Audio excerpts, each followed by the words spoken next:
Cheers. Boom. This is actually better than I thought it was going to be. I like it. Yeah, it's better than the kubota we had the other day. I agree. Yeah. So this name, Kirin-san. Kirin-san. So this means giraffe? Well, kind of, yes. Okay. So are there giraffes in Japan? No, but this is why I said kind of. Okay. So like what? Explain. So Kirin was originally a mythical animal that had a really long neck. Okay. And then when people were describing it to Westerners, they're like, "Oh yeah, those are giraffes."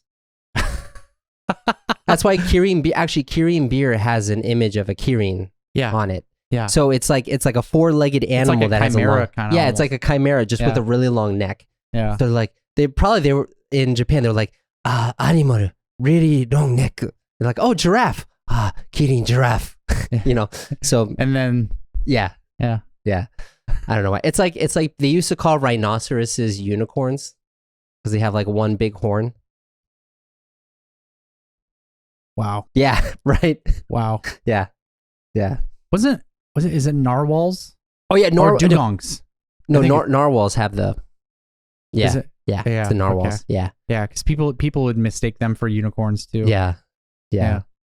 Anyways, that has nothing to do with what that we're has talking nothing to do. about. Anyways, Kirin-san, you passed the test. Great. Yeah, honestly, I don't mind it. Yeah, it's not amazing, but it's because this is a sake that I chose, so we have to be brutally honest. Also, like I said, Niigata, I'm just not a huge fan of Niigata sake. I thought I'd try it anyways.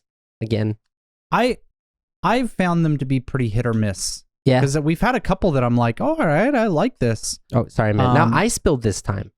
Komin, can I have a tissue? Someone said we should have like one of those like pour things, but I think people enjoy our spilling antics a little bit. Do they really? I'm making an excuse just to make myself feel better. Just let me deal with my shame. Yeah. Yeah. All right. So today, no, you got to ask me. That's how this procedure works. So Austin, what are we not talking about today? We are not talking about the presidential debate. Good. And what are we talking about instead? Mononoke. Princess Mononoke. Mononoke Hime. Which you and I watched yesterday. We did. Not together, though. Not together. Yeah. Not together. So, okay. Before we dive into the story, first impressions, just overall as a film, how does it compare to the other Miyazaki films that you've seen? Where does it rank? So just to let people know, I've seen My Neighbor Totoro, I've seen Sen to Chihiro, I've seen Howl's Moving Castle, Laputa, Ponyo, and out of all of Nausicaa too, I've seen Nausicaa too, and out of all of that, it is a decent 7. Yeah, I've seen all the films you mentioned plus Kiki's Delivery Service. I've seen Kiki's Delivery Service too. Yeah. And I would completely off topic, but there's an adult film version of Kiki's Delivery Service that I found out about yesterday. Well, like AV. Yeah. Because I was trying to find Princess Mononoke. Yeah. And for whatever, Amazon Video doesn't have Miyazaki films, but it has adult films based off of his films. Wow. So, anyways, but yeah. So you said 7. Yeah. I'm going to be a little controversial. I'm actually going to say it was a 5. Yeah. So the reason why, so we should explain this first, right? Okay. Because a 7 in America is a solid mid. And in Japan, a mid is 5. But in America, a 5 is like fail. Yeah. Yeah. Because like just for as like a cultural thing. So, if you look at Yelp, which is basically the Japanese taberogu, right? If a restaurant has 3 stars, it's considered a bad restaurant. Because if something meets your expectations, it's 4 stars. Yeah. You know? Whereas like in Japan, I remember when it first came in, Tabelog was like 3.45. I was like, oh, this restaurant sucks. Yeah. My wife is like, no, this is really good. We should go. Yeah. You know? So, okay, I want to get your idea. So why did you give it a 7? So first of all, are you giving it a 7 in like American standard or Japanese standard? American standard. Okay. So for me, I enjoyed the movie very thoroughly. It's a good movie. But it met my expectations for what I was going to watch. There was nothing really shocking or surprising about it. It did give me a little bit of food for thought, but like, for instance, with not Kiki's Delivery Service, with Spirited Away, Sento Chihiro, right? There were some unexpected things that happened that really moved me. Like the fact that Baba has a doppelganger who's actually a very kind person that you think is evil. Yeah. Like you had that kind of a surprise. Yeah. Whereas in Mononoke Hime, there was no real surprise. Yeah. I think it's really good to compare these two movies because out of the films that were released by him, they're the most close together. Yeah. In terms of like Princess Mononoke, what was his last film versus what is his next film? And Spirited Away came out in 2001. This one came out in 1997. Yeah. They're very close together. They were probably honestly working on them at the same time. Yeah. If, in all realism. Yeah. They both have very strong Shinto aspects. Very. Yeah. Yeah. So I gave mine. I would give my review probably a 5. Yeah, right. And is that American 5 or Japanese 5? American 5. So like kind of pretty bad. I really didn't enjoy this movie. Okay. Why? I know that might upset some people.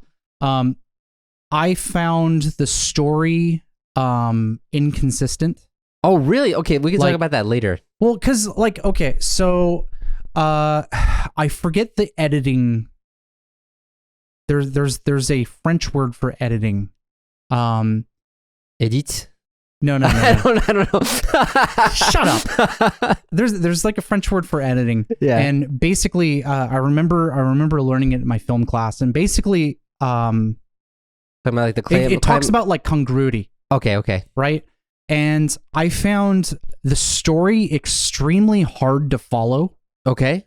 Like I understood the story. It's a simple story. Yeah. It's not complicated, but I found it really hard to follow because like I'll give you the comparison, right? And I'm going to contextualize this through American or like Western storytelling. I know this is not a Western film, but this is my perspective, right? There's a beginning, a middle, and an end of a story. Yeah. And when you're watching a Western movie, it's very clear to the audience where in the story you're in, right? I know I'm in the beginning of the story because the focus is building setting and context, right? I know I'm in the middle of the story because they're presenting a problem and introducing the antagonist. Yeah. Right? I know I'm in the end of the story because there's a climax and there's a resolution, and if it's a good story, there's usually a period of character growth at the end where the character kind of reflects on everything, right? That Princess Mononoke didn't follow that. Yeah. The story for me, and whether or not this is true, but this is how I kind of interpreted it. It was kind of all over the place. Like it felt like I was being carried from one event to the next event, to the next event, to the next event. Then the story finishes. That's how it felt. Yeah. And I can understand why you feel that way for sure. Yeah. So there was character growth. Like Ashitaka is the kind of like the main character. And you can tell that he grew as a person. I don't really feel like what's her name? San and Koboshi. What? Koboshi? What was it? What was? I think it was Koboshi. Okay, I looked this up. If you gotta just please. Yeah. Okay. Anyway, so like she's like the main character in like the human city. Right? Yeah. Right. I'm pretty sure it's Koboshi, but I might be wrong. And then San's like, she's a human, but she kind of represents like the kami, the gods in the forest, right? Because she's like fighting alongside them. And it's very clear in the film that both San and Koboshi are not good people. Like they have strong arguments for their side and why they think they're right. Yeah. But they're both very flawed characters. Yeah. Right?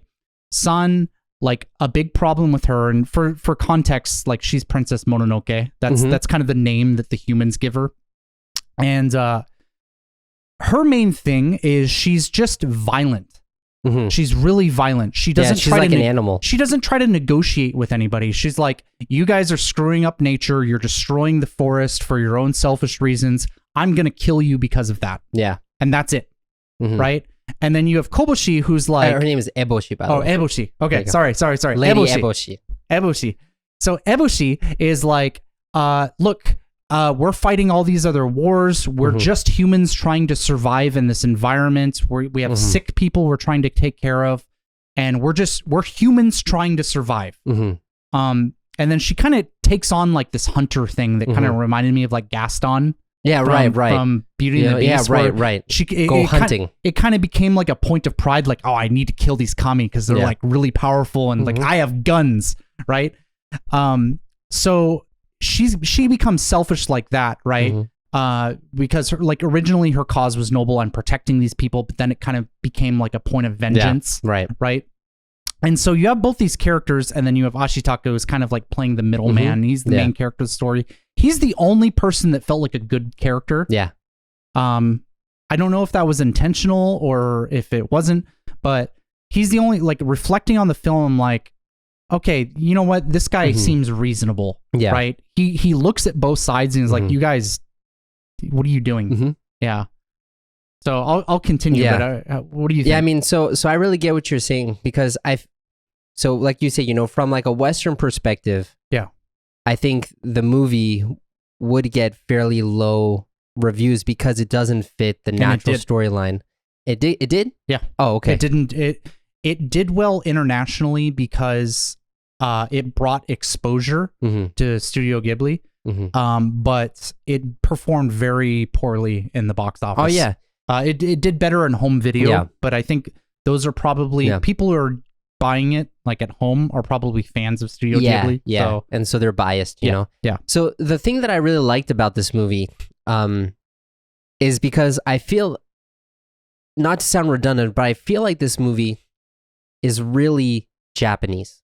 And like what I mean by that is not necessarily that there's a lot of Japanese elements in it, but the storytelling itself is very Japanese, where if you look at a lot of traditional Japanese stories, there's no clear beginning, climax, and end. It's almost like a series of disconnected stories. Yeah. And because of that, for someone like me who's expecting a hero's journey of character development, of the main character growing and overcoming the bad guy, you know, you're expecting that really clear-cut story, but real life is actually not like that. Sure. There's every bad person has a good side and every good person has a bad side. And the stories we tell ourselves about how our life is going are really just made up stories to help us make sense of what we're experiencing. But that's not actually the reality that we have. For sure. But so I feel like Mononoke Hime was much more of a assessing reality, because even the happy ending at the end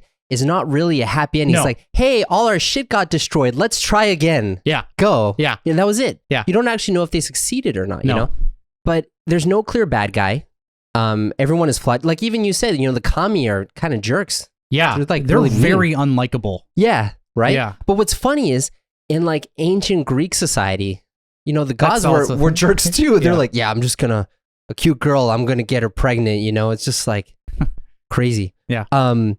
But so I did like that, but because it was that kind of a story structure, for me personally, there was no real like impactful crescendo moment. Yeah. So I didn't feel moved, which is why I'm giving it a 7 and not like an 8 or a 9. Yeah. So like I feel like the crescendo was supposed to be when Eboshi killed the main god, like the deer god. Yeah.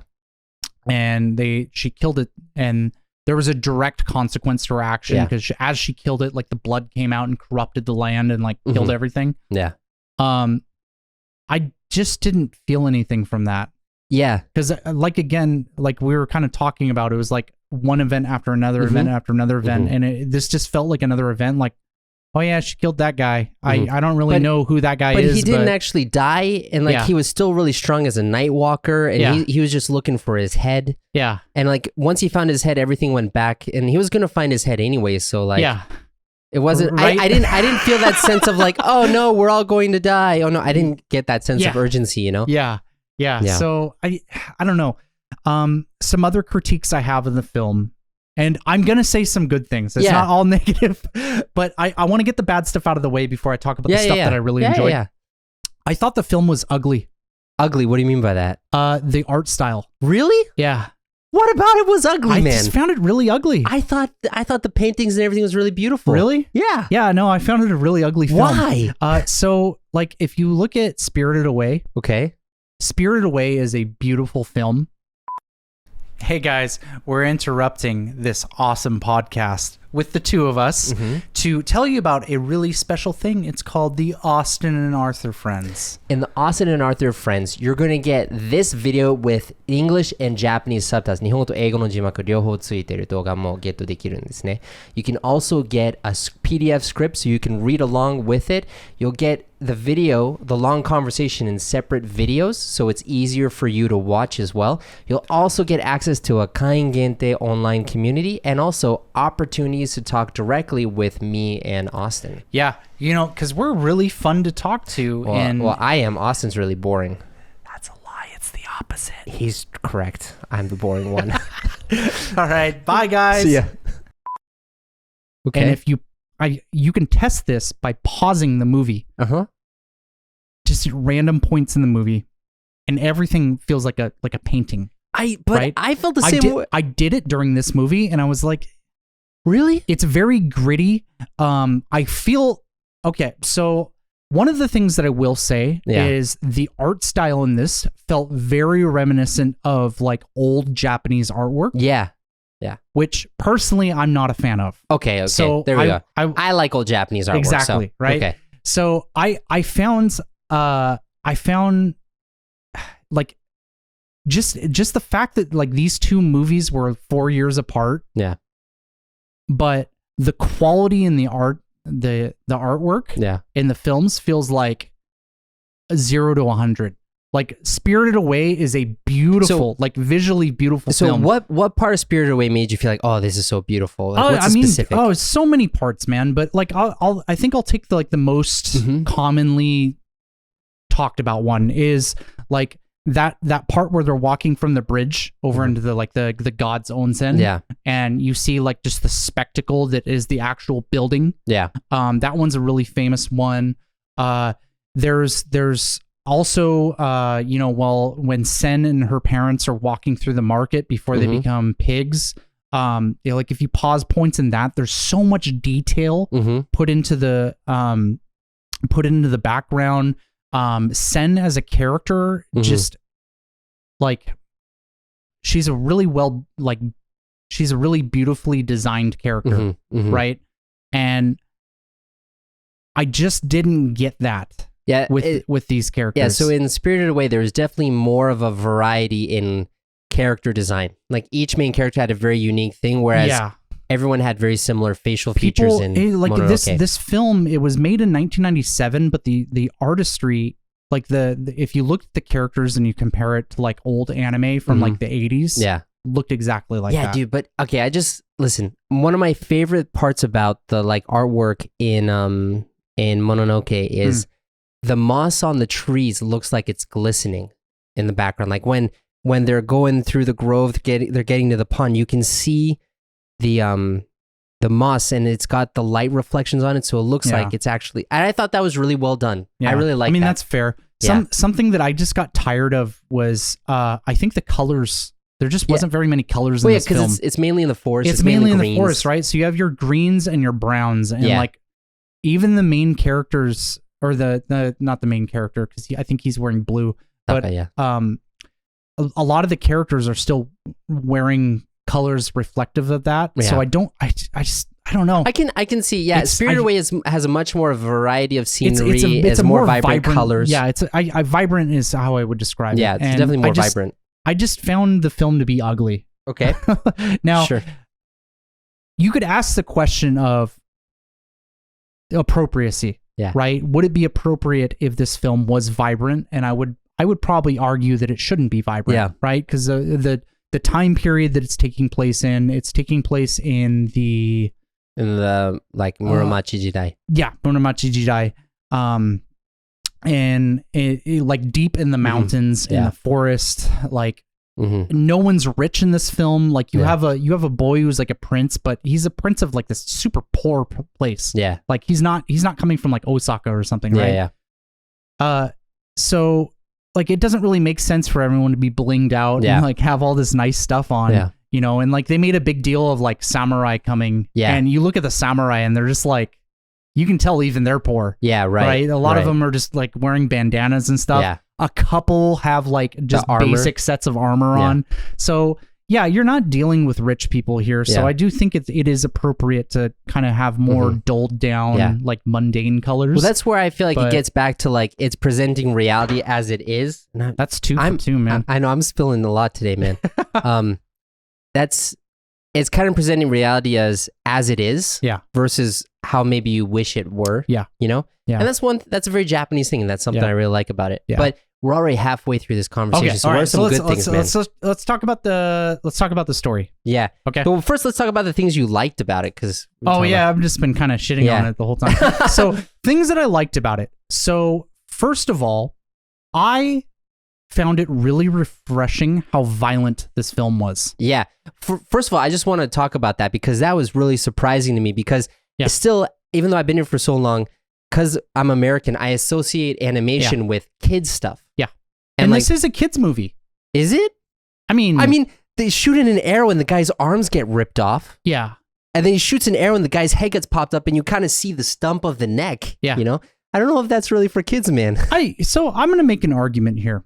I think people are too sensitive to violence. Okay. And the reason why I think this is important is because you have war depicted in films often. Very, very often. And war often gets glorified and whitewashed. Yeah. Right? And you have all this conflict, and like even in kids shows, you have people fighting, and like you don't really see the consequences of fighting. You don't see that. Like people get beat up in kids shows all the time, but it's kind of like, oh, you've defeated me. I'll be back next time. Yeah. Like that kind of thing. And it's like, that's not how things work. Yeah. War shouldn't be, like, violence shouldn't be something that you commonly see in life and there's no consequences to. People die all the time because of violence, right? And I liked that this film didn't shy away from that. I liked that it's like, no, people are going to die. Yeah. And it's going to happen a lot. It's going to be kind of gruesome too. It's going to be visceral. There's decapitation. There's loss of limb. There's people dying of leprosy in this movie. Yeah, right. Like, it is a disgusting world that they're living in. Yeah. It is a grim, bloody, and disgusting place. Yeah. And so I love that. Yeah, I was thinking about one of the quotes that really hit me in the movie was when Eboshi-sama takes the guy, Eboshi-dono takes the guy to the back to show him the guns that she's making. It's being made by the lepers. And the guy, he's like lying down dying, and he's saying, life is pain and suffering. Yeah. And I'm like, yeah, that's a lot of life is pain and suffering, you know? Yeah. Yeah. So I really appreciate that you even have like a really big studio that's, you know, primarily devoted to making kids films. And I guess you could argue whether or not this was a kids film. I still think it is. I would show my daughter this. I would show my son this too. Yeah. But you have a studio that has this reputation that didn't shy away from that. Yeah. Right. Because they could have easily just, you know, had the arrows miss, had these gunshots miss, like, you know, when the wolves attacked the caravan on the hill, kind of in the beginning of the movie, you know, one of the wolves gets shot and killed. Yeah. Right. They could have just had the wolf like dodging the bullets and then it fell off the cliff. Yeah. And then because of the fall, it died. Yeah. Right. But they didn't. Yeah. They had the wolf die. They had the people get decapitated by arrows and lose limbs because of arrows, which is honestly unrealistic. But whatever. Well, it was supposed to be his magic arm. You know, made it so strong. You know. So it's like another thing is like the samurai from like the opposing clan that the gun people are fighting. Yeah. They're just killing farmers. Yeah. Like. Yeah, you just ran up and the farmers are running and cut the arms off and just stabs him. Yeah. And then there's a woman that trips and the guy just impales her on the ground and it's just like, good God. Like, you know what I mean? It's really real. It's really real. And I really appreciated the honesty that I think this film did because I think, in my opinion, I don't think films need violence, but from my opinion, if you're going to show violence, you show violence. Yeah. You're not going to half-ass people experiencing the consequences of what happens when you take violent actions. People die. People get hurt. They're permanently damaged. You know, all of these bad things happen. Yeah. Even if you're the winner, you have to cope with the fact that you've killed someone. Yeah. Right? That's something you have to get over. And so I like that they included that. Yeah. One of the things that I also really liked about this movie is, I mean, it's a regular theme you see in Miyazaki's films about the conflict between nature and civilization. Yeah. But the thing that I really liked was Ashitaka, right? He is square in the middle. Because if you think about it, you have Eboshi side, which is... She's representing humanity. Humanity, industrialization. Yeah. And then you have the Kami side, which is completely natural. Yeah. But, you know, Ashitaka is Emishi. He's from the Emishi tribe. And like, they were thrown out of most of Honshu around that time. And they were kind of living by their own kind of like imbalance, you know? And he comes back and he asks people on both sides. He says, how can we have the ironworks and the Kami live in peace together? And neither side gives him an answer. And in the movie, there are times when both sides say, oh, he's one of us. Yeah. And then he helps the other side. Oh, you're one of them. We have to kill you too. Yeah. And it's funny because he asks both sides. He says, how can we live in peace? And no one gives him an answer. But then what ends up happening is when everything gets restarted pretty much, it's up to him to kind of find that balance, you know? And, you know, it's kind of interesting that so the beginning of the film, his town gets basically destroyed by this like demonic boar. There was a forest kami that you later find out it was shot and then the bullet became infected or whatever and it became a demon. So you start out the film thinking that the kamis are the bad guys and it's humanity trying to survive against this. And then you later find out that the reason why the boar was attacked was because the ironworks cleared out this forest to get to the mining or like the minerals underneath the forest. And they shot the boar god and it became a demon. And then it wanted vengeance. So it came out and attacked Ashitaka's village. So it's like, it's both sides are the reason why his people are suffering. Yeah, right. Right? Yeah. And I liked that. Yeah. I liked that. I mean, anybody who knows who Miyazaki is, they know the stances that he has on things. He's extremely against war. Yeah. He's extremely like supportive of like protecting the environment and saving the environment. He doesn't shy away from his opinions. Like you watch interviews on this guy, he's like really passionate about what he believes in. Yeah, he gets an Academy Award. He doesn't show up because of like war on terror stuff. Like, fuck you guys, you guys support this. But you know, it's really interesting though that this is his film, yet he doesn't paint the kami as the good guys. Yeah, he's like, no, these guys are bad too. Like humanity is trying to survive against these, right? Yeah, you have the people in the ironworks that are trying to survive. That is what their goal is. Yeah. Now, the way they're doing it's not good, but that's what they're trying to do. And so I liked that they did do that. Yeah. Yeah, there was no clear-cut villain, like both sides had tough sides. But I do want to say, now, because we're getting near the end of this conversation, but I do want to say, you know, you said that Mononoke and Spirited Away are chronologically very close together, but stylistically they're very different. Yeah. But one thing from the very beginning of the movie that I thought was so Spirited Away that showed me this is truly like a Miyazaki early 2000s-esque movie is like the slimy brown sludge God, I stuff. Hate that so much. I know. It makes my skin crawl. Just looking at that. But that really reminded me of the river god in Spirited Away, and also reminded me of No Face when he gets really big and he's all like bubbly and stuff like that. And I was just like, this was like white paper. How can you make a texture so real and so visceral just by drawing? Like it was that's amazing to me because just looking at that, I'm like, I don't even want to get near that. But the fact that it gives you that reaction, though, I think it really tells like the masterwork that kind of went into it. Yeah, I do agree. Yeah, I think kind of goes with like what I was saying about how visceral the film is. Yeah. Because I mean, you see blood kind of in the same way, where it's just like when somebody gets injured, like the blood just like it looks so real. Yeah. It doesn't look how blood really looks, but like it feels like it has texture. Yeah. Right. Right. And I think that's really important. And I think that was well done. Yeah. Yeah. So what's something else from the movie that you liked? Well, let's end on a positive note. Something that I liked.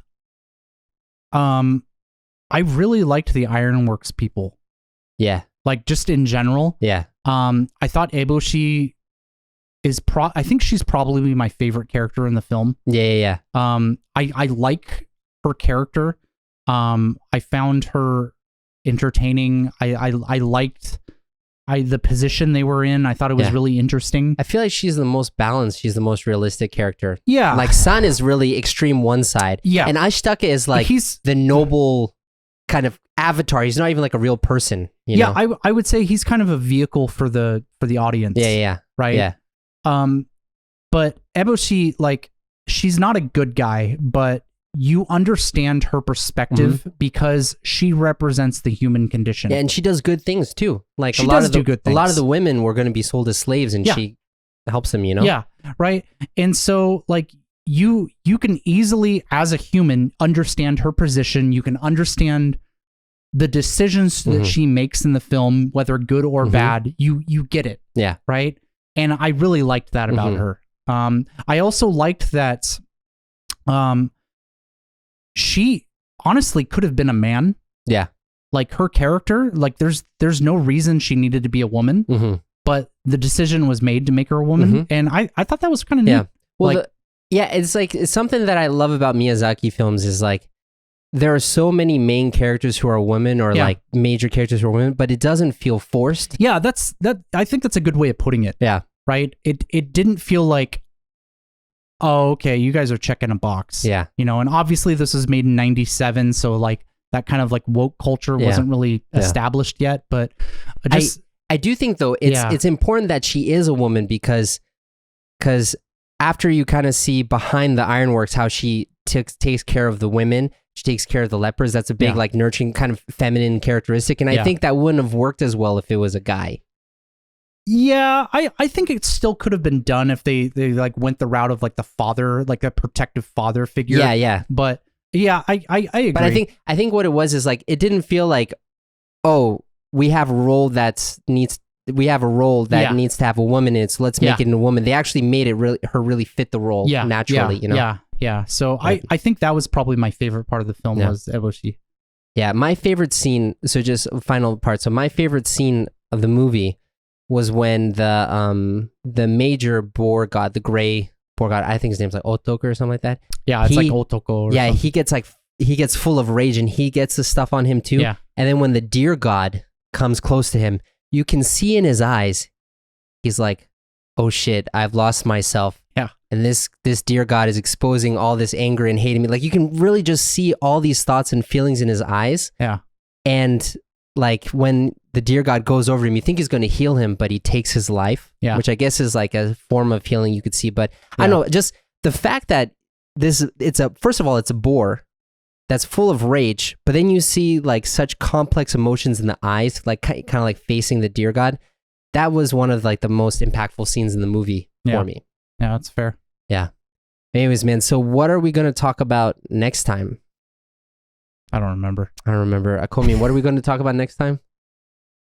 We're going to talk about jury duty in the United States. Yeah, completely that's right. Unrelated. So, this was actually a question from our Banshaku. For our Austin&Arthur friends, Banshaku. Yeah. So, we're going to... If you're a gold member, at this point, every second to last Sunday of every month, we do a Banshaku online. So please join if you can. Yeah. All right. I'll see you next time.